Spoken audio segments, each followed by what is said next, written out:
welcome to Bewusst TV. I'm sitting here with David Icke, and this is, I think, my second interview. I was at your place was it 2007 or something, and yeah, a lot of things have happened since then. But we have to start from the beginning, so to say, for the audience who don't know you, David Icke. Most people know you, but not everyone. And we have to, for starters, we need to talk about what you are associated most with. That is the reptilian agenda, and that we are divine beings, but we are manipulated from beings that are not from here, or what, and that they are actually the royal family, the British royal family is involved with reptilian beings. How does it work? Crikey, how long you got? It's something that I've been researching is a hardly applicable word in some ways, because to research means to look for, and you do that, of course you do, but after some extraordinary what people would call paranormal experiences in 1990 and 91, my life has become, since then, this synchronistic series of coincidences which have led me to, and even brought to me really, people, personal experiences, documents, books, and all these different sources that have put information before me in a very coordinated way, like some hidden hand is passing information to you. And it's not just random information, it's information that very clearly, as it comes into my life, has a direction. It has a series of steps. So in the early 1990s, the information that was coming into my life was about the fact that there was a cabal that was manipulating human society and world events towards the goal of a Orwellian global state, in which there would be a world government dictating to every country. Countries would be dismantled and become regions of great power structures. The European Union is a classic. And what we're seeing now with the European Union is the next stage of breaking countries up by destroying them financially, and then centrally dictating financially and in terms of government. And that there was a plan for a global army to impose the will of the world government, a world central bank to impose the cabal's global financial structure and control, and that the plan was for every child at birth to be microchipped as a matter of course. Now that was kind of whoa enough as the information came, and of course with the passage of the years this has been confirmed more and more by the fact that it's happening. Then there was a phase in the mid to late 1990s when, while that other information continued, and has continued to this present day, another, if you like, parallel and connected series of synchronistic situations happened in my life which brought information to me, and this related to the fact that the network of families which go back to the ancient world that are behind this control system I've just described and its ambitions actually take a non-human form, a not just reptilian, though that seems to be the dominant one, but, and I moved on from that too and gone into other levels of it beyond that, but that there is a non-human force behind this attempt to lock down the world. And then from about 2002, 2003, right to the present day, all these continue, once they come into my life, these different areas, they continue together. That's why I work 12, 15 hours a day, keeping up with it. But This third phase, from about 2000-2003, was the most important. Because without this, you can't really understand the rest. And that was about the nature of reality, the illusory nature of what we call physical reality, the fact that solidity is delusional, and that we live in a holographic, illusory physical reality, which is only one level of many multi-levels of this reality, which operates on a waveform level, vibrational level, it operates on an electrical level, it operates on a digital level, and it operates on the holographic level, which we in the conscious mind perceive as the world. And to appreciate that when I look through my eyes, another illusion funnily enough, which is why when people have near-death experiences, they leave the body and they're looking down on the body with the eyes, but they're still seeing. So, I mean, the scale of illusion in our so-called physical experience is extraordinary. I mean, and we've not got to the bottom of it yet. But it is that when I look through my eyes, shall we say, that people think that they're seeing everything there is to see in the space that I'm looking at. No, they're not. They're seeing a tiny band of frequency called visible light, which is so tiny it is ludicrous. And the rest of what exists in this universe, and even mainstream science would say this, although it's Stone Age science I would suggest, but even it sees this, that the overwhelming vast majority of what exists in this universe, in energy, matter, mass, whatever you want to call it, its different forms, we cannot see. And therefore, we are living, if you like, in like a holographic television channel. So, all I'm seeing now as I look here is this tiny frequency range called visible light. Channel 1. Yeah, but all the other levels of reality also share the same space as the one that we're experiencing. And, you know, we've got digital television coming in now and all that stuff, but if you take the analog version of television, radio too, they are sharing the same space without interfering with each other, because they're on different frequencies, and thus interpenetrating this reality that we experience with a conscious mind. It are all the other realities where very, very different worlds are manifest, and with very different what we call laws of physics. And so it's from these frequencies that are very, very close to this one that we use the term with radio and television where interference takes place.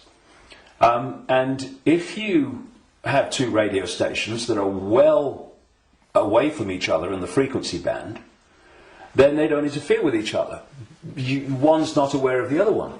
But you get two frequencies that are close, and it might be dominated by one, but there's interference from the other. Why? Because the frequencies are very close. Well, these manipulating entities, forces, shall we say, operate from a frequency band that's very close to this one, but not this one. So we might not see them, but they might be here. Well, let's give an example. You'll see stories of UFOs appearing out of nowhere and disappearing into nowhere. You'll hear stories about people saying this entity appeared out of nowhere and disappeared into nowhere. Well, they haven't disappeared. And they haven't appeared out of nowhere. What they've done is they've entered the frequency band that we can decode, the visible light frequency band that I'm talking about, and when it enters that, we start decoding that information because it's now in our ability to do that. And as we start decoding it, bang, to the observer, it appears that it's just come out of nowhere. And then it leaves that frequency range, and to the observer it's disappeared into no, it hasn't. It's just left that band that we can decode, which is tiny. And so when I find this particularly compelling when I go around different ancient beliefs and explanations of what's happening, and you find that although they're using different names, they're telling the same story. For instance, there was a group of people, or shall we say a belief system, which goes back hundreds of years and has become known as Gnostic. This was the belief system of people that ran the Great Library of Alexandria, with Hypatia, who was slaughtered by a mob inspired by the Roman Church, because that library carried information and knowledge that would have, as it circulated, demolished the Roman Church's version of everything. And it was challenging the Roman Church version of everything. And what's interesting is whenever you come across the Gnostics' belief system expressing itself, you see it's followed by slaughter, suppression, and the destruction of that knowledge. So the Cathars in southern France were Gnostics in terms of their belief system. We'll go into what that belief system is in a second. And so, again, in went the church, and all these, people that kill for the church, and they destroyed the Cathars. It's, I think, 1244 was the last stand to the mountain fortress at Montségur in southern France, in the foothills of the Pyrenees. And again, it's not just we slaughter them, but we destroy their knowledge.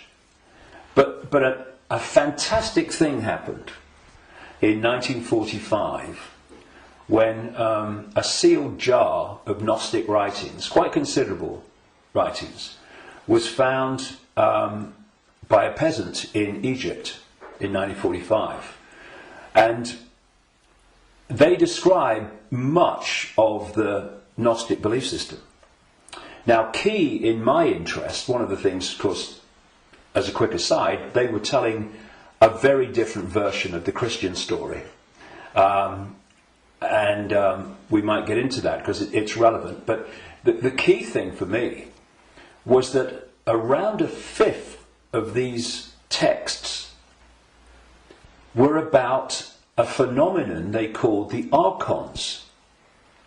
And the archons, these Gnostics said, were a manipulative force that operated outside of human sight, that was basically, as we would call it, an energetic form rather than what we would call a physical form, though it could manifest as physical form through holographic projections and stuff.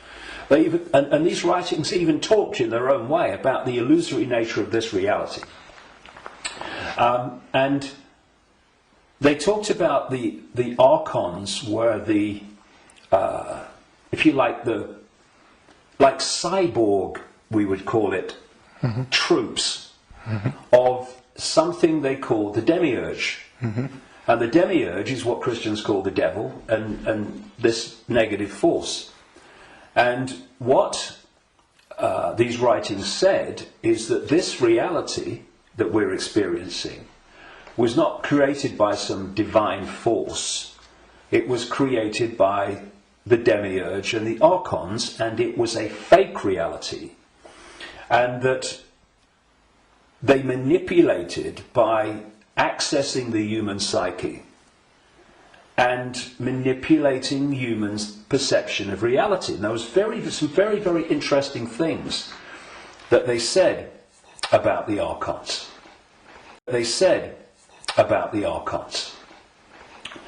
And one was that they lacked the ability to express the creative force. I would put it like this. If you gave them a blank sheet of paper and said, create something like a reality. They couldn't do it. But what the Gnostic writings say is they're experts at taking something that already exists, like the reality before this hijack, as I would call it, the one we experience now, and twist it. They piggyback something already created and twist it. Something else, they said the Archons did. And you're going back to something that's been estimated, I think, around 400 AD, these writings were buried. And that is that the Archons parasite off everything.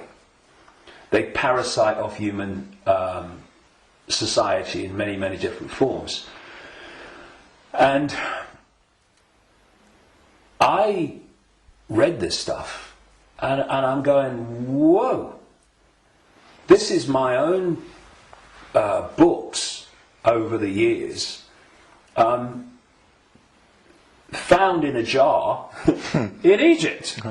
Not all the detail of my books, but the basic themes, because it fitted totally. And then you go to the Islamic belief. And not just the Islamic belief, because this came from pre-Islamic Arabia originally. And that is the very considerable focus in Islam on energetic beings they call the jinn. And when you look at the jinn and you look at what the Gnostics said about the Archons, hallelujah, hello, they're the same thing. And then you go around other cultures and you see the same recurring theme. And so when you look then at human society,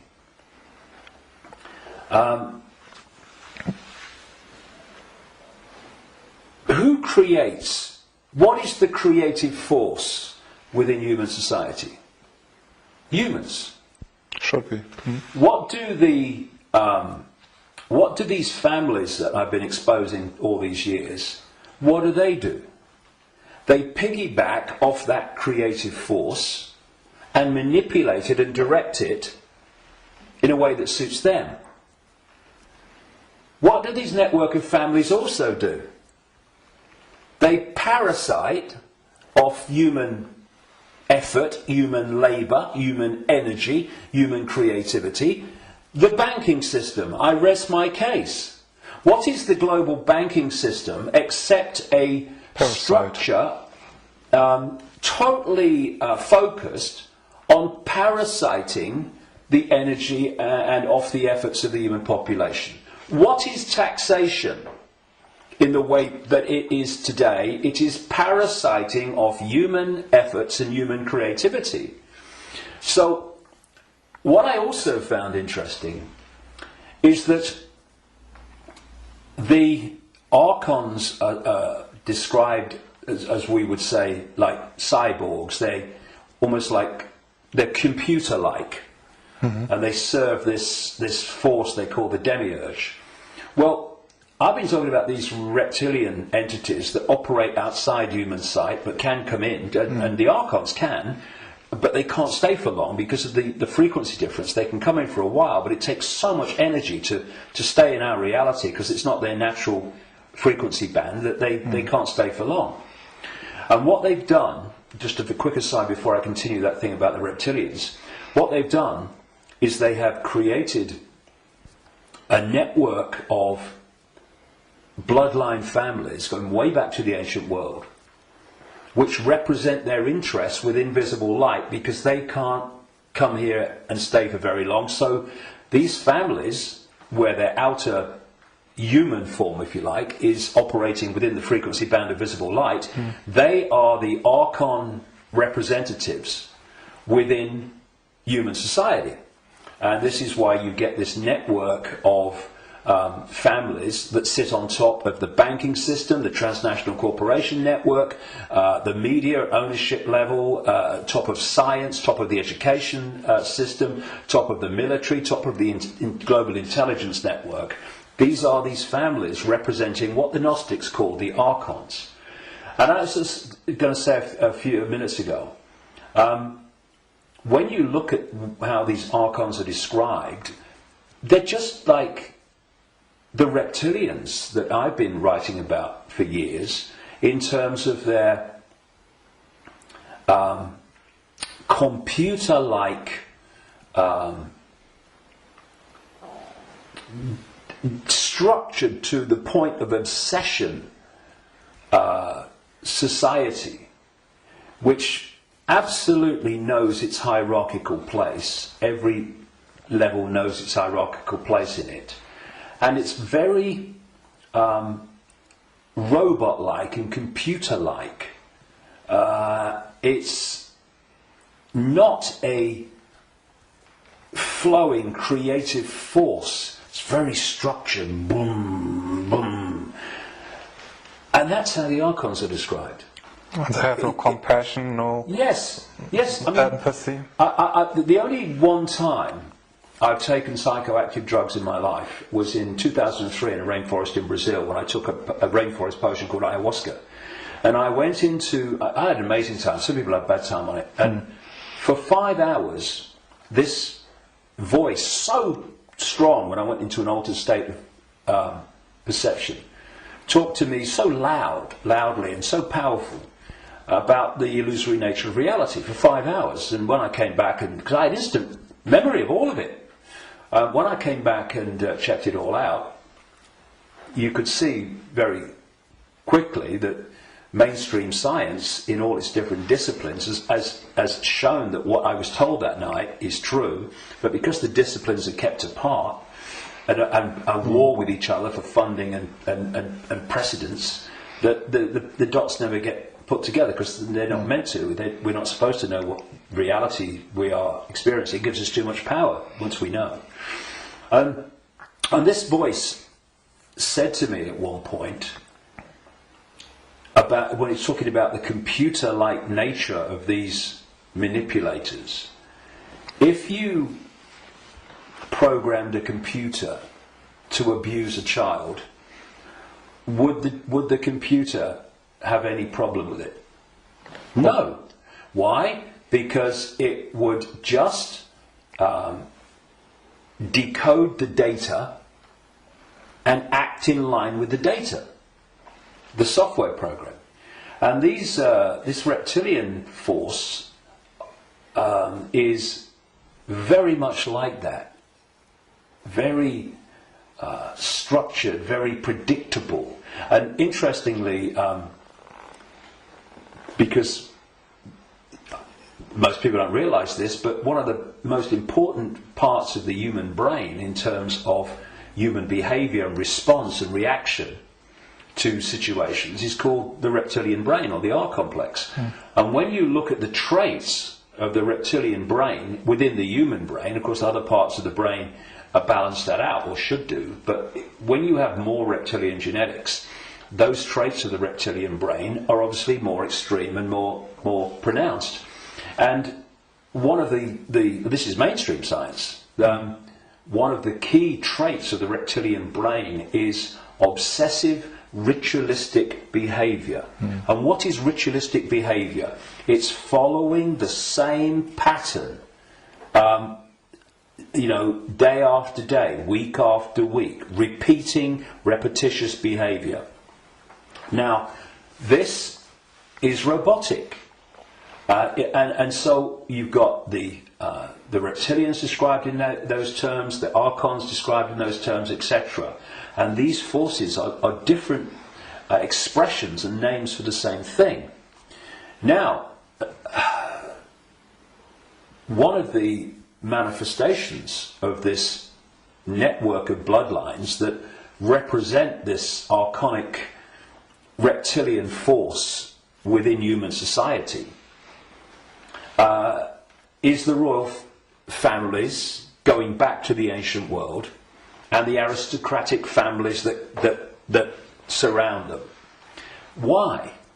Because where did the idea that certain bloodlines should be king or queen of a people, and you have this hierarchy because this is the thing, other thing about reptilian genetics and the reptilian brain. It's obsessed with hierarchical structures of power. Look at our world. Look at the royal families and the aristocracy. It's absolutely rigid with hierarchy. Everyone knows their place. You're a viscount, you're a baron, you're a lord, you're a king, you're a prince, and all this stuff. This is the human expression, or the partly human expression, because they're hybrids, of the reptilian archon obsession with hierarchical structure manifested in our world. Because what they're doing is bringing that archonic reptilian reality into our world and making our world like theirs, more and more and more. Now, we have this thing, of course, going way back, which goes under the title of things like the divine right to rule. And what is that? That's the right to rule because of your bloodline, because of your DNA. And we have the ancient emperors of China claiming the right to be the ruler because of their descendants from the serpent gods. And the association between the serpent and the snake with royalty and royal families and royal bloodlines, just follow it back. And so you look at these royal bloodlines that have come through, because what happened is that there came a time when the human population started to reject overt, in-your-face dictatorship from royal bloodline. And that you had that move where this force, not entirely, not least in Britain, moved into what I call the dark suit professions of banking and business and all the rest of it. And politics, and have gone on manipulating from that point of view. But some of them survived, like the British royal family. Now, if you want to see a group of people that are so obsessed to the extreme, not just with hierarchy, but my goodness me, they are. The whole British class system, as they call it, is based on, obviously, hierarchy, which is based on the head of state being the Queen. But you want to see a group of people who are obsessed with ritualistic behaviour, look at the royal family. She goes to the same palace at Christmas. She goes to the same palace in the summer. She goes to the same palace in the spring, and so on. And if you look at the royal year, it's ritualistic. It's a hamster's wheel, repeating. And then, and we've seen in the week that we're talking, 60 years, the Queen Elizabeth, 60th year on the throne, the Diamond Jubilee. It's really been in our face in the last few days, and I've watched as much as I can because I wanted to follow the ritual. But, you know, Britain is famous for what is called pomp and ceremony. You know, the guards in red jackets and black hats, you know, like, you know, need a haircut. Marching up, changing of the guard, and then you've got people in breeches and all this stuff. It's unbelievable. Changing of the guard, and then you've got people in breeches and all this stuff. It's unbelievable. But it's not pomp and ceremony. It is ritual, repeating ritual. So if, you know, I'm saying, and I've said for years and years and years, I've been saying it this week as this is unfolded, that the British royal family, and the royal families of Europe too, but the British royal family is an expression of this hybrid bloodline which represents these other dimensional forces within human society. And I've described how these other dimensional forces operate, their mentality, how they structured. And you look at the British royal family alone, and it's absolutely a mirror of the very traits that the Gnostics, etc., have spoken of in terms of this archonic, other dimensional force. So, you know, it's very challenging, obviously, for people that have not researched this and not been through the experiences that I've been through in terms of things that I've seen and things that I've experienced and things that I've read and researched. And also because from cradle to grave we are given a certain version of reality. Boom! You know, education system, peer pressure, media, all the way through, to actually go and encompass the possibility of what I'm saying. But you know, it's like Gandhi said, even if you're in a minority of one, and I'm not anymore, far from it, but even if you're in a minority of one, the truth is still the truth. And it doesn't become an untruth because people can't find the capacity to see it's possible. It's just, you know, people say, that's impossible, that can't be done, that's crazy. But what are they doing? They're just looking at something from a certain point of observation. And if their point of observation has been just to take in the programming that's imposed upon us from the first moment we become conscious in this reality, then they'll see it in a certain way and they'll say, that's crazy. But if you spend 22 years researching it, you're looking at it from a completely different point of observation, and to you, it's blatantly bloody obvious. And it's bringing those two points of view together that's the challenge, because what is happening in the world and what's behind what is happening in the world is so massively different, fundamentally almost indescribably different to what we're told is happening, that's the chasm that is probably more than anything else the greatest defence vehicle that this conspiracy has. It is so extraordinary that people think it's not possible, and anyone that talks about it must be crazy. But it is changing. All right. On the other hand, I just wanted to ask that people waking up and people are coming to your lectures now to the thousands, and you have full halls, and you want to do a big event in the Wembley arena with probably thousands of people. So it's important, if you know all these things, that they're pretty frightening, that we are being manipulated for thousands of years. On the other hand, we are divine consciousness, you said, and we just have to change our perception. What can we do now that we know that we are being manipulated? How do we get out of it, and can we get out of it? Well, you have to go deep in the rabbit hole for this, and of course you're constantly going deeper or trying to go deeper. But see, there are many aspects to this. When again you scan the ancient world, including texts that came through to be things like Genesis and the Bible, there is another common theme, and that is that there was an interbreeding.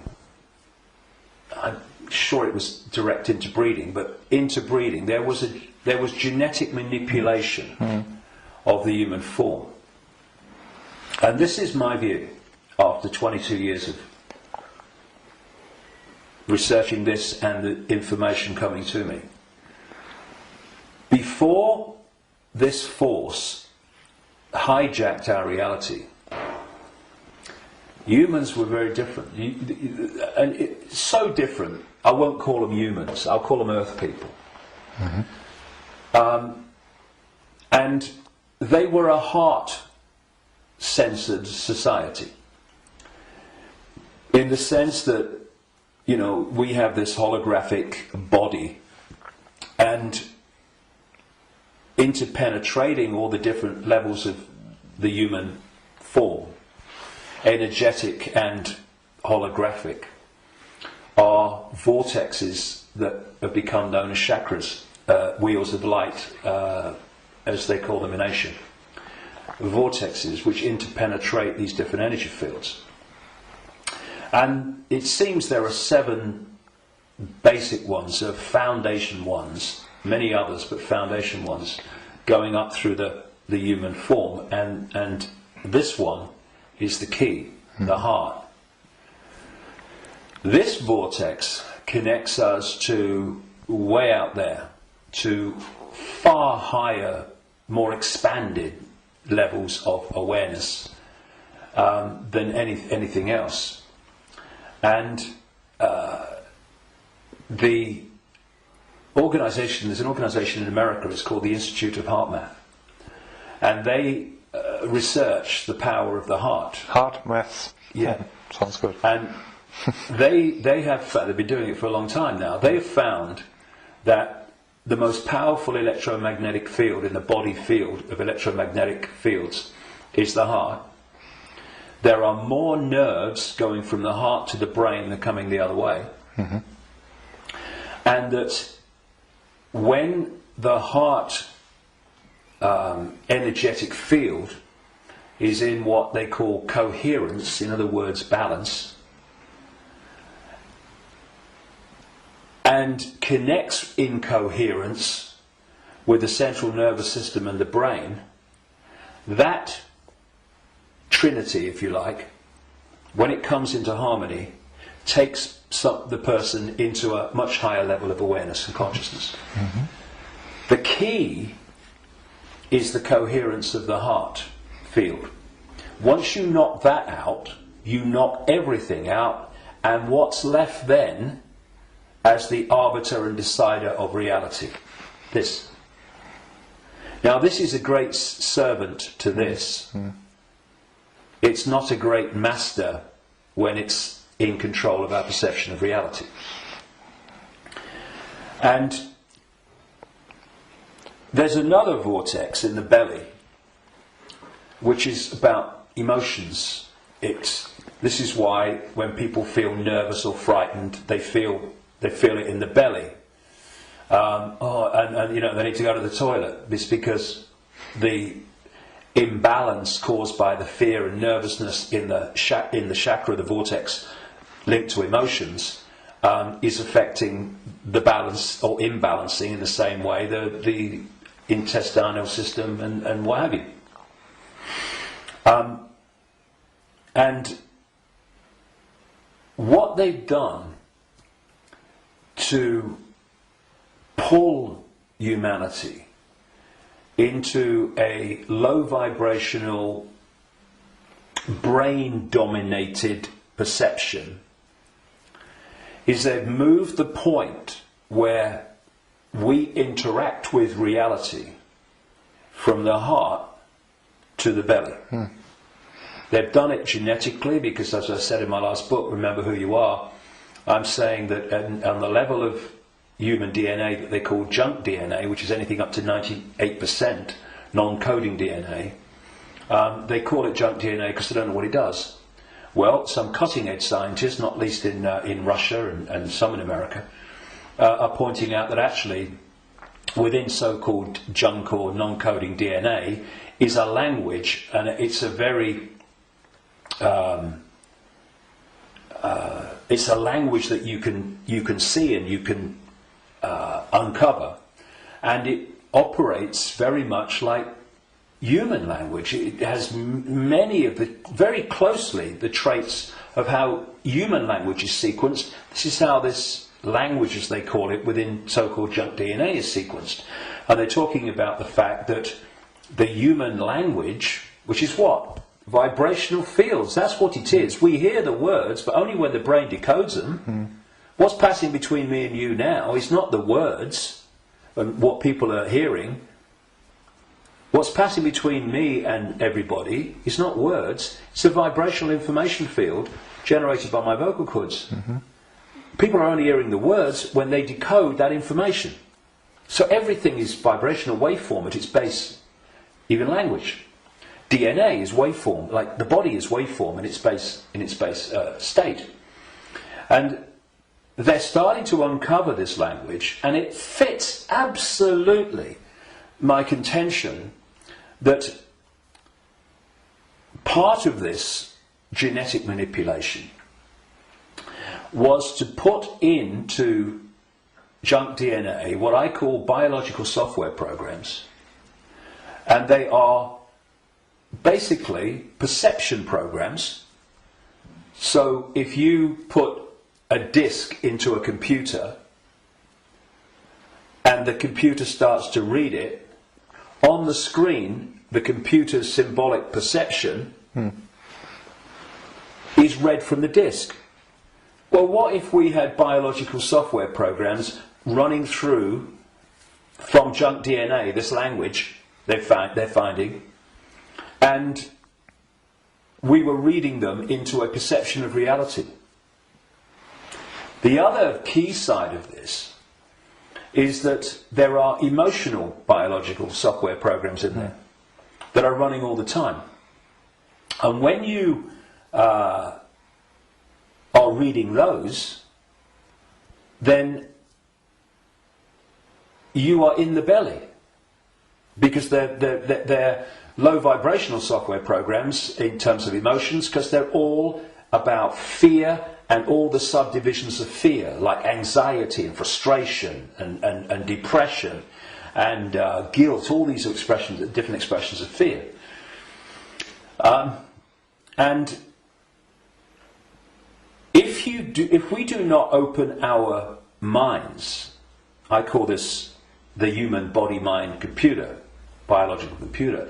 If we don't open our minds and let the true self in, consciousness, then humans are operating literally in a closed system in which the DNA emotional and perception programs are running and not being challenged by a level of awareness that is beyond the program.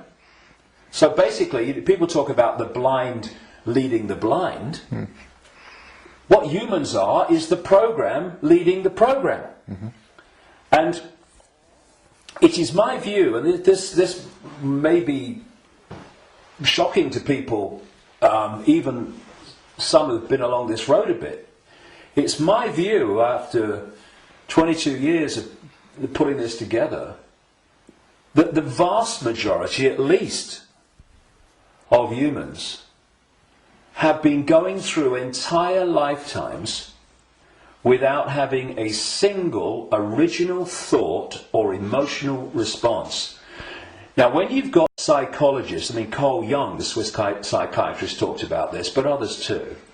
When you've got psychologists that say that they can break down the human personality into 12 major archetypes and combinations of them, well, at the level of awareness, at the level of consciousness, at the level of the true self, we are infinite possibility within an infinite reality of infinite possibility. How on earth can you break down that into 12 major archetypes and combinations of them? It's ludicrous. You can't. But what can you do that to?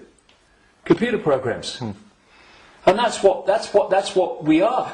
These archetypal personalities are actually software running, perception software running within junk DNA. Now, put all this together, and that has moved us from a heart-centered society, connected out into a greater level of reality. This is the innate intelligence. This is supposed to serve this, not be the governor of perception. That's why this knows, and this thinks has to work it out. People don't go, my intuition thinks. No, my intuition, and we do this, don't we? My intuition just knows, because instinctively on a subconscious level, we're going to that point of true knowledge, true awareness, no, beyond knowledge, this is knowledge awareness. But what's happened is our point of interacting has gone from the heart-centered society, and if you're coming from this, and this innate awareness, this innate knowing, this innate understanding that everything is connected to everything else, then you manifest from that a completely different society to the one that we have. What's the one that we have? They've moved it into the belly. Humans now, gold. I've got a cough. It's not the cough that carries you off, it's the coughing that carry you off it. Now, they've moved it into a belly society. Where does human response come from, overwhelmingly, to events that we face? The emotions. It's an emotional response. It's an emotional reaction. It's not a heart reaction, overwhelmingly, though of course it does happen. It's an emotional reaction. You know, this mass manipulation technique that I called a long time ago problem, reaction, solution, where they create the problem covertly, tell the people through an unquestioning mainstream media the version of the problem they want people to believe, and then they get the reaction from the people, do something, something must be done, and then they who have covertly created the problem got that reaction, do something, then at stage 3 openly offer the solution to the problems that they have created, which gives them the excuse to change society and advance the agenda that they're following. Now, it's not problem, go into the heart, look at it from the innate intelligence of the heart. It's not even problem, have a think about it, do a bit of research, see what you think. It's problem, reaction, solution. It's the manipulation of an emotional response, an emotional reaction. And what they're doing all the time is manipulating an emotional response to get support or to justify what they're doing. So, for instance, they'll tell you that Gaddafi was killing his own people and what have you, because they're looking for an emotional response. Oh no, we've got to stop him killing his own people. What they don't tell you, of course, is that the rebels were actually put in there, funded and armed by the NATO alliance to cause the problem. And then when Gaddafi's troops start reacting to what they're doing, shooting back at being shot at, then suddenly, oh, look, Gaddafi's killing his own people. Reaction, oh yeah, we've got to stop it. So this is happening all the time. You know, 9/11, ooh, that was, look at 9/11. And those horrific pictures and the towers coming down. Did that take us to here? No, it took people here. And from this gut, what would you say? Gut reaction. You know how many? People say, "What does your heart tell you? What does your heart tell you?" Right? But how many times, instead of going, "What does your heart tell you?" what do we say? "What does your gut tell you?" Emotional response, emotional reaction. And so what they've done is moved us. Not all of us, not everybody, but the vast majority. They've moved them from the heart, high vibration, which they can't touch. Yep. If we're in the heart, we're untouchable. It's like Radio 1 trying to impact on Radio 2. Can't be done. They're terrified of us going into the heart because it's over. So they move us into their stadium vibrationally. Because not only do they manipulate human response through emotion, they feed off human low vibrational emotional energy. They've turned us into their energy source, because they're an energetic source basically at their core. Well, we all are, but they're much more energetic than we are, because we're much more aware of the holographic, the so-called physical. And so when we eat food, we think we're eating physical food. There is no physical. We're eating holographic food. But the foundation of that food, which we decode into some kind of illusory solidity, is actually a waveform information field. All that these entities do is they feed, they get their energy source, not from a sandwich and a cup of tea, but directly, energetically. They absorb energy in its waveform. And so when we generate low vibrational human emotion, that emotion is resonating within the frequency. That's why we can't see it. We can feel emotion, but we can't see it. because it's vibrating within another frequency band beyond visible light, and that's the frequency band that these archons, reptilians, overwhelmingly operate in. So every time we generate fear and all its offshoots, we're feeding them energetically. So you get a war, a 9/11, a global war, and you get an economic crisis where parents now in Greece are giving their children away or selling their children because they can't afford to feed them. Can you imagine in that one incident with one set of parents how much is generated here emotionally from the horrific? I can't even think about it. Imagine what it must be like. And that's just two parents. You get that operating. Look at the world. Look at the world every day. All over the world, in all its different expressions, how emotional energy is being generated and produced by the circumstances that society has been structured to create. It's an orgy of energetic vampiring. And so, when Morpheus in the Matrix held up a battery and said, the Matrix is a computer-generated dream world made to turn humans into one of these, that is a profound truth.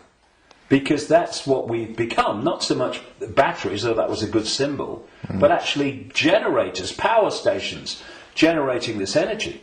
So we have this situation, if we bring these strands together at this point, in my contention, that these perception programs are running through junk DNA, and the emotional software programs, biological software programs, are running through non-coding junk DNA. And as those programs are running, and as society is structured so that it generates situations, in computer terms, data, that trigger those programs and bring them to the surface where they're more impacting upon our behaviour and responses, you are locking humanity into this closed system where the program programs the program, and you're also pulling people from the heart, high vibration, down into low vibrational belly emotional vortex, which is pulling humanity into the predator's vibrational stadium, and in doing so they are able to trawl and vampire the energy that emotional state and response is constantly generating. Now, I've talked for a long time from your question, what can we do? Because that background, I suggest, was fundamentally necessary.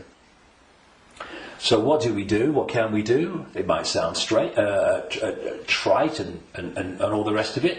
I mean, because what we've got to do, of course, is we've got to stockpile weapons.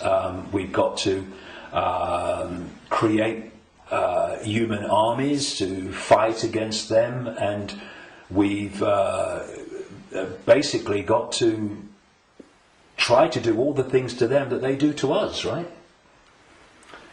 And where does that take us? First of all, it makes us them. And secondly, if we go down that road, will do what? Will produce more and more and more of this low vibrational emotional energy in the hatred and in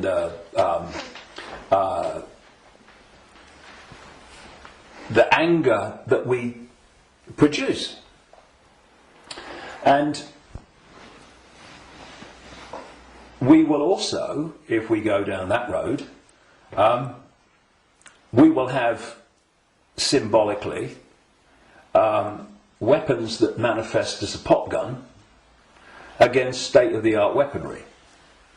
So, although it's very macho and very, we've got to fight. I love Tony Blair once. He said, we've got to fight for peace. sorry, can I just have some time to work that out in a darkened room, please? And it is something that, when you look at it, is very good for the macho we've got to fight him. But as a strategy of bringing this down, is doomed to failure and disaster, because it's playing the game they want us to play. And if you're in that macho mode, and you think the whole spiritual side of things and stuff like that is namby-pamby, airy-fairy and a bit, soft, then what I'm going to say will make no sense. But if we are going to bring an end to something that has been created and perpetuated by something happening, then we can fight that something, or we can remove that something. And if you've got your finger in,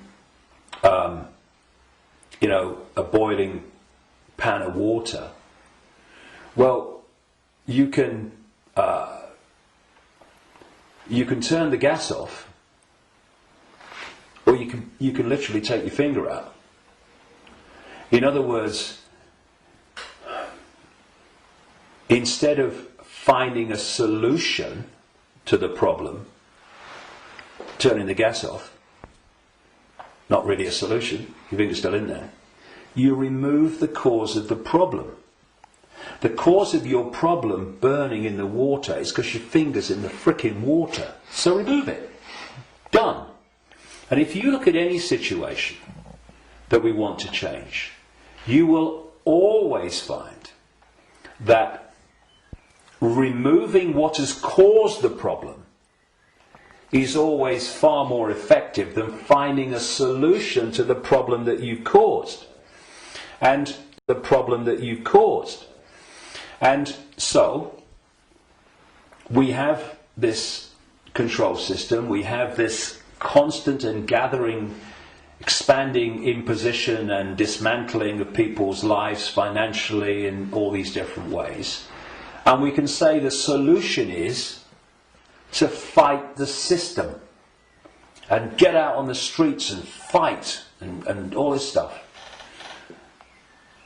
Or we can say, what has caused this reality that we are experiencing? So why not remove the cause of the problem? And this is not about fighting. It's not about macho man responses. It's not about shouting loud. It's about changing the way that we interact with reality. And in doing so, stepping out of the influence of the programs that have been running human perception and emotional response throughout known human history, and are creating the world that we live in. Because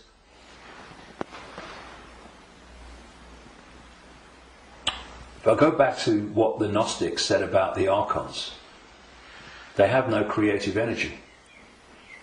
They can't make things happen. But we can. We can, yes. Which is bringing us to an interesting point. We can manifest. What this manipulative force has done has programmed humans to use that gift of manifestation to manifest what they want. And so, if we manifest from our perceptions of reality, then manipulate their perception of reality, and they'll manifest what you've manipulated them to perceive as reality. So, I see people challenging war and conflict when their own lives are full of conflict. Now, we live in a holographic reality at this conscious mind level, And there's a very unique and fascinating trait and characteristic of holograms and holographic reality. Every part of the whole is a smaller version of the whole. So if you take, for instance, in the holograms that you buy in the shops, if you take the waveform holographic print, which is on the print in waveform information, and you cut it in 4, and you fire the laser which reads that information in effect and brings the three-dimensional holographic image projecting from the waveform information on the photographic print. If you cut that into 4 and put a laser to each 4 pieces, you will not get a quarter of the whole picture. You'll get 4 quarter-size versions of the whole picture. And this is why, or explains why alternative forms of healing, like reflexology and acupuncture and others, can find points on the ear and the feet and the hands and all different parts of the body that relate to the body as a whole. Thus, reflexologists can work on a part of the foot and impact upon the heart or the liver, depending on where they're doing it. And I've known and talked to reflexologists and people like that over the years, and they know it works, but they're not sure why it works or why there are points on the foot and the ear and everything that relate and impact upon the body as a whole. Well, it's simple when you realise that this reality is holographic, because every part of the whole is a smaller version of the whole. The body is a holographic manifestation, it's a hologram. Thus, every part of the body must be a smaller version of the whole. And that's why all over the body, in all the different parts, you can find points that relate to the whole body. In the same way, if we have conflict in our own lives on a so-called individual level, and this is going on all over the world in all these different societies, and it is, then that's a smaller version of the whole. And a hologram moves both ways. When the whole hologram shifts, all the parts of the hologram shift, because they're expressions of each other. You shift or affect the smaller part of the hologram, and in this case it's lots of people, billions of people with conflict in their lives and all that stuff, and that's going to impact on the hologram as a whole, i.e. human society. And you're going to have collective conflict. If we want to put the fire out of the whole, what we call human society and global experience, then we have to put the fire out in our own lives, because we are fueling the fire. We are creating the fire. This is why they want conflict and disruption at all levels of society, because they know that they're constantly impacting upon each other. We have conflict in our own lives. Collectively, we are manifesting collective conflict. You have collective conflict like bombing Libya and Iraq and what have you, and the global conflicts. Those collective conflicts then impact on the individual that reacts to them with a lot more emotional, based emotional response. So everything is connected to everything else. Everything's impacting on everything else. Now, those behind this manipulation of human society, they know that. And they have been playing humans like a violin for so long. And this is why, not the only reason, but this is why they created human religions in this part of why, because there were many whys for that, and why they created human science, which is, I call it Stone Age science. It's song sheet science. It's not science. It's just a bogus explanation for reality, so we don't see the real one. This is why the nature of reality is hardly, if any time, discussed in schools or education in general. And you know, I travel around the world. I've been to 50-odd countries, many of them many times. I've seen the streams of television channels, not least places like America. You're going through the zapper button, and there's channels after channels after channels. I have never seen one that was asking the question with an open mind: who are we? Where are we? What is reality? Now that is ludicrous. I mean, we have a situation where probably the vast majority of people go through a lifetime, until they come to the end of their lives and they're thinking, you know, where do you go? Who don't even think about, who am I? You know, you say to them, who are you? Oh, I'm Charlie Jones. I drive a bus. And they'll tell you your family history, they'll tell you their life history and all that stuff. That's not them, that's their experience. And human self-identity identifies who we are, self, with our experience, with our name, with our job. Who are you? I'm a banker. No, that's your experience, it's not who you are. And so when you lose touch with who you are, and you lose connection to the true self beyond the program, then what's left is for the program to run and dominate our sense of reality. Our sense of reality becomes our point of observation by which we judge everything, and the emotional reaction from which our judgment and response to events comes. And it's a closed, ever repeating cycle. And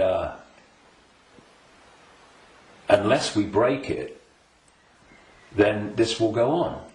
And we break it by moving our point of attention, the point at which we interact with the world, from there to here. And you know, I had some amazing experiences in Peru in 1991. Amazing experiences which changed my life and all the rest of it. And I went back to Peru with a group of people from all over the world in April 2012. And we went around Peru, and we went to Machu Picchu and this place where I had my amazing paranormal, what extraordinary experience in 1991 called Siyustani, near a place called Puno, and Lake Titicaca, the highest navigable lake in the world. And this group, all of us, were going around these places, and what these places were heart places. Mm-hmm. When you went there, you interacted with them from here. And the behaviour of the group and the demeanour of the group was laughter and joy and happiness. Then there was one day, and this really, you know, I've been aware of all this for a long time, but you know what it's like. Sometimes you have an experience and it goes bang in your face. And there was one day towards the end of the trip where we went to a place called Kiwanaku, just over the border in Bolivia. It's an ancient site, very famous ancient site if you look at the history and accounts of South America. And if anyone thinks that human awareness, human emotion, human demeanour does not impact upon the energy field that we're all interacting with, they should cross the border between Peru and Bolivia at this place where we did. You walked across a bridge across a river, and one side was Peru and the other side was Bolivia. So once you crossed into Bolivia, woo, doom, this, you're right? back. So it took ages to get through the border guards, just for a tourist group who's going to be in the country for about 3 hours. They'd all just come back from a hospital apparently, where they'd had a sense of humour bypass, and we headed to this Kiwanaku, going through in a 40-minute drive through a police checkpoint and a military checkpoint. You know, I mean, if anyone says that he's predicting that Bolivia is going to be a police state, well, you're too late, mate. Anyway, we get there, and it was horrible, Kiwanaku. It was big time here, right? And I felt this in many places around the world, and they've all been connected to human sacrifice and rituals involving these entities operating in other levels of reality, but interacting with this one. This is what satanic rituals are. They're the interaction. This is why they do certain things and repeat them. They're creating an energetic environment which allows interaction and even the manifestation of these entities within the rituals. This is what sacrificing to the gods was all about in the ancient world. Because when you sacrifice someone, the people doing the sacrifice, they drink the blood and eat the flesh, which is what this whole Roman Catholic thing is really about. Drinking the blood of Jesus and eating the flesh, that's just a mild bloody cover for what goes on in the background. But on the other levels of reality, while this is going on, these entities, perceived as the gods, are feeding off the terror of the victim. Right? This is sacrifice to the gods. Anyway, we get to Kiwanaku, and it was that kind of energy. Ooh. But what I noticed was the demeanour of the group changed. People weren't happy. They were not in a good space. And there was this lovely guy, Mark, a lovely Irish guy, and the change in the behaviour of the group was so pronounced that on the way back, which we got back into Peru, where everyone started getting a bit happy again, I asked people if they wanted to go on the microphone on the bus and explain, their experience. And Mark said, and Mark was a lovely, lovely guy, all laughing and dancing and all the rest of it, all the way through Peru. And he said, when I was at Kiwanaku, he said, I just wanted to shout abuse at anyone that got in my way when I was trying to take a picture. And I just felt so different. And I won't labour the point, but having, seen it and experienced it and seeing the response, you could see Peru, what a world that would be. And then Kiwanaku, the world that we have today. And we really got to move to here. And I would say to people, it's a challenge in this world, because virtually everything in this world is designed to push you here. So when you're responding from a belly emotional point of view, and you can do it with your mind, with your consciousness, you just move. It's moving your point of attention. That's what it is. You move your point of attention, and you move it here, and feel that point of attention here, not here, and you'll see the situation you face. I know, because I've done it myself, and I've talked to others about doing it, and they have, and they say, yes, it does work. You get to bring it to here. A situation that you're facing looks very different here to here, and vice versa. This is what we need to do. We need to become the heart-centered society that we are being hijacked and manipulated out of. Now, it's not just about moving your point of attention here and seeing the situation from here. Once you move your point of attention here, the vortex opens. Because now you're interacting with it, with your own awareness, instead of interacting in a way that's dominated by this emotion. And when that opens, what comes through that energetic channel is innate intelligence, innate insight, innate knowing. And suddenly you're seeing the world and getting insights into things, and you're seeing what is happening as it is, and not as this is programmed to see it. And this is programmed to see it. You see, the brain, isolated from the heart, works in unison with the emotional chakra, and these two in unison crikey, they're a bloody nightmare. Look at everything about human society that you don't like. These two buggers, working in unison, are where it comes from. So This. we go there. See, this, I'm talking about these emotional and perception programs that I say are running through junk DNA. Once the heart is no longer impacting in any way significantly on our sense of perception, on our sense of reality and all the rest of it, our sense of response, then the brain becomes the governor of our what? Perception, which is dictated to the brain once this is out of the way, which can override those bloody programs running through junk DNA. Piece of cake. You know, this is where the power is. This is what they're terrified of. So once that's closed down, this is what's done by the program and the way society is structured, then this becomes the governor of perception. And what it is doing, it is decoding as a sense of perception the perception programs running through junk DNA. And that perception of something becomes an emotional response to something, and this is an emotional response from the programs running through junk DNA of the emotional programs. So here's your, if you like, your holographic manifestation of the perception programs of self and the world and reality running through, and here is your holographic expression in response and reaction of the emotional programs running through junk DNA.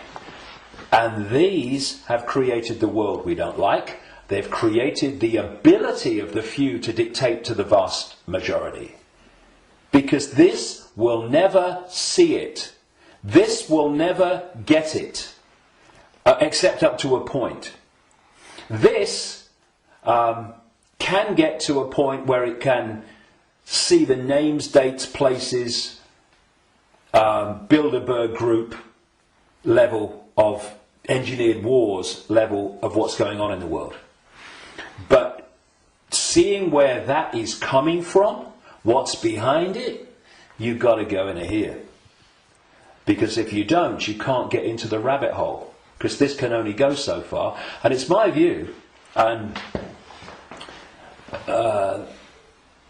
in my experience anyway, that if you are an expert in 9/11, in engineered wars, engineered banking scams, manipulated political nonsense, then you are still walking around the outer rim of the rabbit hole.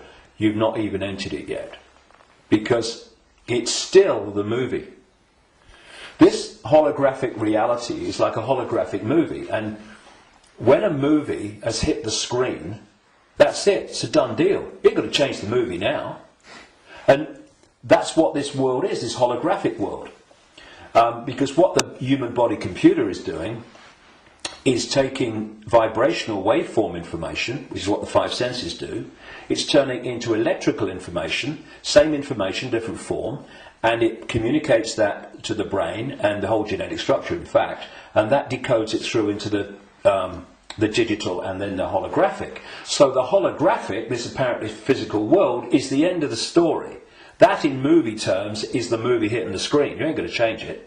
You won't stand up in front of a movie screen and start shouting at the screen and telling the movie to change, will it? You'll go, people will go, you're mad, mate, you're mad. If you want to change the movie, you've got to change the reel. It's being projected from back here. But that's what we're doing. You know, so many ways that people respond to this conspiracy when they meet it at some level. It's, we must get out in the streets and protest. Well, I'm not saying don't. But that's still trying to change the movie when the movie's hit the screen. If you come back and go deeper in the rabbit hole, and you understand where this movie's being projected from, which is from other frequency bands of reality through the Illuminati families and the Illuminati structure within visible light human society to become the movie we call human society, then you can go back to the point it's coming from, and therefore you can change what's coming. You can change the movie. And that's what we need to do. And to do that, you know, those that... And I'm not knocking the 5 sense level of the conspiracy and communicating it, 9/11, manipulating. I'm doing it every day on my website. Books are full of it. We need to know that. But if we only do that, then basically we are seeing the outcome. We are not seeing the origin. And you cannot change an outcome without changing the origin. And so when I look at so much conspiracy research, good luck to them. You know, everybody that comes and does this, hallelujah to you. Good on you. But there comes a point where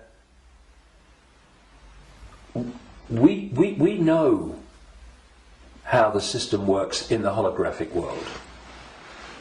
I mean, what's left? Finding out what size shoes Henry Kissinger takes. Yes, on a daily basis as it unfolds, we need to, you know, keep with it. But, okay. But are we going to become recorders of our own enslavement? Oh, see, I told you they'd do this next. Look, they're doing it. If we do that, we've moved from not knowing that the prison's being built around us to seeing the prison being built around us. But there's a common theme between the two of them. The prison's being built around us. And that's fine if people want to do that only. I'm not saying don't do it, but to do it only and ignore where it's coming from, therefore the solution or the removing the cause of the problem. The people who only do that will record and record and record and record their own gathering enslavement and the enslavement of humanity until we wake up. Would you come with me, sir? I ain't waiting for that.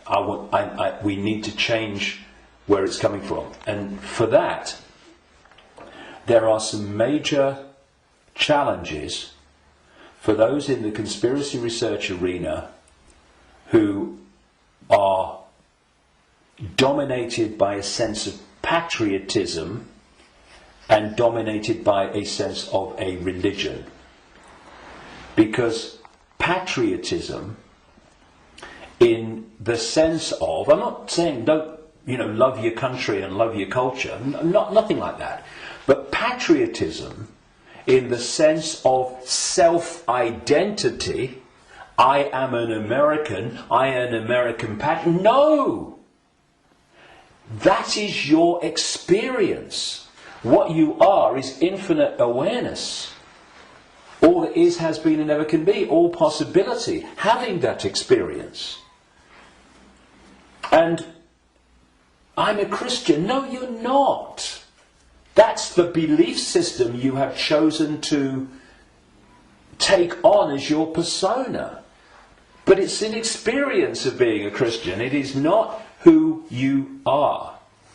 And if you self-identify with being a Christian or being a Jew or being a Muslim or being a Hindu, again you are in a self-identity which is self-identifying with something that's not you, and also, and this is in terms of getting to the origin, it means that you are not going to go, I've come across this all the time, me.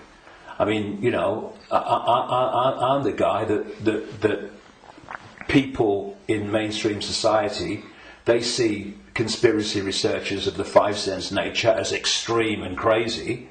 A lot of them see me as extreme and crazy. Because if you think that all you need to know about life and reality is between the covers of two covers of a book written by who knows knows when, and who knows what circumstances, the Quran and the Bible and all the rest of it, then and what that tells you are and reality is and how it all works, you ain't even going to begin to go down the rabbit hole into the areas that we need to understand. Because if you do, you immediately realize that your religion is part of the conspiracy. I talked earlier about the archons and this demiurge that this like devil figure, as Christians would call it,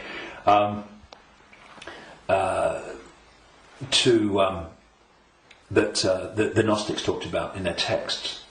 Well, that demiurge and those archons, those jinn and whatever you want to call it, those reptilians in all the different facets, they are the force that the major religions worship as God. It is the Islamic God, it is the Christian God. Well, I'm being controversial now, aren't I? I have been known to. I don't care. I want the truth, not the popularity contest victory. It's the God of Islam. It's the God of Christianity. It's the God of Judaism. Yahweh. Oh, that's the demiurge. That's this fake manipulator of creation that the Gnostics talked about. So we got this situation. Please tell me it's not true. I'm afraid it is.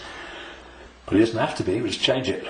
And it's gone. But where this unseen network that the Gnostics talked about, all these people talk about, have created this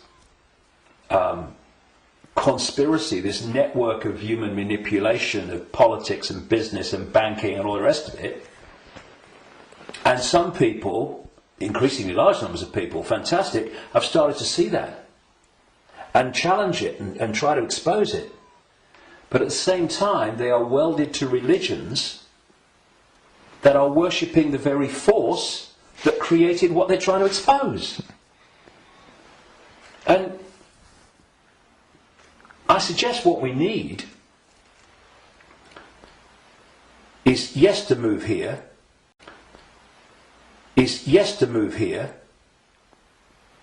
to open this and let consciousness in, but we also need a blank sheet of paper. A blank sheet of paper that says, okay, all preconceived ideas over here. All preconceived beliefs and perceptions of reality over here. Now, from this point, what goes on that sheet of paper in terms of my perception of reality comes from information, comes from innate knowing, does it feel right, and comes from it's standing up on the basis of credible information and intuitive knowing. Now, some of these preconceived beliefs, they might be able to be put back. Maybe, I don't think many will. I don't think any will, really, but they can be. But they're not there on the sheet of paper dictating reality by reflex action. Now, David Icke, he talks about shape-shifting reptilians. He's mad. It's not possible. No. You do not believe it's possible, and thus you are dismissing what is absolutely explainable, not because you've researched it, not because you've even looked at it, but because that program, which is dictating your sense of reality, cannot encompass it. Thus, people say to me, and have said to many people in this arena, when the actions of these families have been exposed, they'd never do that. No, mate, you would never do that. They would and are every day. It's this, and then you say, well, how much? I've said this to television interviews in the mainstream, but they're like, loads of rubbish. And I say, well, I've been to 55 countries. many of them many times. I've researched this full time for 22 years. How much research have you done on this subject? Zilch. But it's different, it's outside of their perception of possibility, so it's dismissed. And this blank sheet of paper lets anything in so long as it justifies its place on the paper. And when you do that with an open mind, you don't say, I'm a Christian, so I don't criticize Christianity. You go, I'm going to look at Christianity and what I've believed up to this point from a detached perspective and see if it stands up. I know a guy in America who set out many decades now. He was a real avid Christian, and he set out to prove the Christian story was true. Jesus existed and all this stuff. And very soon after this, as he started, I'm going to show it. Of course, what he realised very quickly is the evidence is all the other way, and he became a conspiracy researcher because then he's going, well, nothing of it. If I've been duped on this, what else am I being duped on? And then the dominoes start to fall, and you start to see the greater conspiracy. But he had an open mind enough to see that when the information was going in a certain direction, he was willing to go with it. But a lot of people that are welded to religions, they don't want to look at the information. And you can be a religious believer, and you can go to the 5 sense level of the conspiracy, because you can say it's Satan and Jesus is coming, and it's Armageddon, and it's the end times and all that stuff. You can do all that from a Christian perspective, but you ain't going to get in the rabbit hole. To do that, all those belief systems have to go, because they're there to censor the true self. Okay, thank you, David. That's amazing, and a lot of information, and a lot to think about, but the important thing is not to think, but to know, to feel, and we all have the ability and the what humans have. We can change it because we can create, which the others can't. Yeah, so they create through us, and the difference is, and the way to turn this around is to, instead of having our sense of reality manifest as our experienced reality by external forces manipulating our sense of reality, which becomes our experienced reality, we get rid of that influence, and our unique perception of reality becomes our unique experience of reality. Do you think we've got a world worth living in then? Do you think 2012 is a year that a lot of people say then there will be a major change? Do you think that's happening? Well, I've not gone along with that in the way that it's just been described in many ways. I came across a theme almost immediately after my initial stirring awake in 1990 in the spring, when I went to a psychic because I felt this presence around me all the time, and I wanted to know what it was. I didn't tell her, but just so she would pick it up, and bingo, lots of things happened. So, I was going to go out on a world stage and reveal great secrets, and there's a shadow across the world had to be lifted aside and be told all that stuff. From that very earliest time, there was this theme that there was a vibrational change, which I would see now as a waveform information change, that was going to have many effects, but two major ones. One, it would awaken vast numbers of people eventually to another perception of self in the world and reality. The less closed-minded would be affected first, but eventually people at that time who were absolutely in the bubble, in the box, would be affected. Well, it's happening. Quite demonstrably, it's happening. And the other effect, major effect of this vibrational change, which way back in 1990 I gave the title The Truth Vibrations because of this these changes that we was going to bring, was going to be that this vibrational change would bring to the surface all that had been hidden so people could see it. Well, you look about people waking up to another version of reality and self and the world in vast numbers in 1990. You look at all that's been hidden coming to the surface in 1990. You know, what? Look at it in 2012. It's incredible. It's happening, right? But this truth vibrations that I was, as I called it, was going to be something that would get more and more powerful and more influential. And the significance, a greater significance for me of 2012 is that it's not 2011, but it's not 2013 either. However, I think that what we are seeing in 2012, and we'll see more of in 2013, 14, 15, is that we are now reaching a point in this where it's starting to be tangible in its impact. You know, I'm seeing people now within the system, doctors, scientists, people like that, are starting to look and saying, it's all nonsense, isn't it, right? Now so we've reached a point in 2012 where this is becoming more and more tangible. And I think by the end of the year it will be more tangible, you know, because this is an ongoing thing.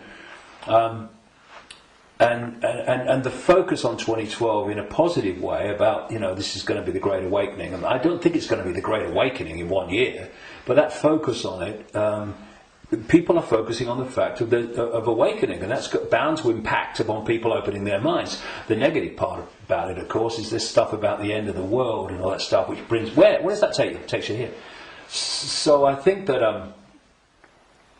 2012 is significant in that way, but in 2013 we're going to see the impact even greater, 2014 even greater, and there's going to come a point where this information vibrational change is going to reach a tipping point where it's the dominating perception, and at that point the House of Cards will come down. And one of the other themes in the last 22 years that I picked up from many different sources and stuff is that just when the control system appears to hold all the aces and has got everything in place, it's going to come down so fast it's going to be shocking.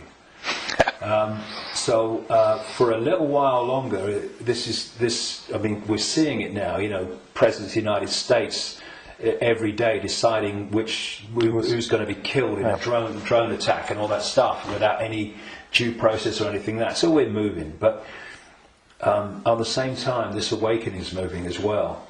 And you know, the President and the control system and their agenda and their unfolding Orwellian state, although it's not called that, the facets of it as they unfold are all over the television news and they're in all the newspapers. So people can get the impression, understandably, that that's all going on. Oh my goodness me, look at this. What's not in the papers, what's not on the television, for obvious bloody reasons, is that this is this quiet, well, in terms of people like me, as loud as I can bloody be, awakening, but a quiet awakening with most people is gathering and it's growing, and it will eventually be like a tidal wave of change and bring an end to this bloody nonsense, because the power that is used to enslave and manipulate us is merely the power we give away every day. When we stop doing that, there's a very loud bang and the House of Cards comes down. But so that's the revolution. The revolution is not stockpiling weapons and hurling abuse and all this stuff. The revolution is remembering who we really are and the power to dictate our own reality collectively and individually that memory brings. That's the revolution, remembering who we are. That's why I've called this big event at Wembley, Remember Who You Are. It's the key. to everything. If we don't remember who we truly are, infinite consciousness having an experience, nothing's going to change. But we are, and so it is. It's changing. We can see it, and you're part of it, and we are part of it, and I thank you for what you do. Well, thanks. And anyone can be part of it. It's just a choice. Right. Thank you, David. Cheers, mate. Thank you. Thanks a lot.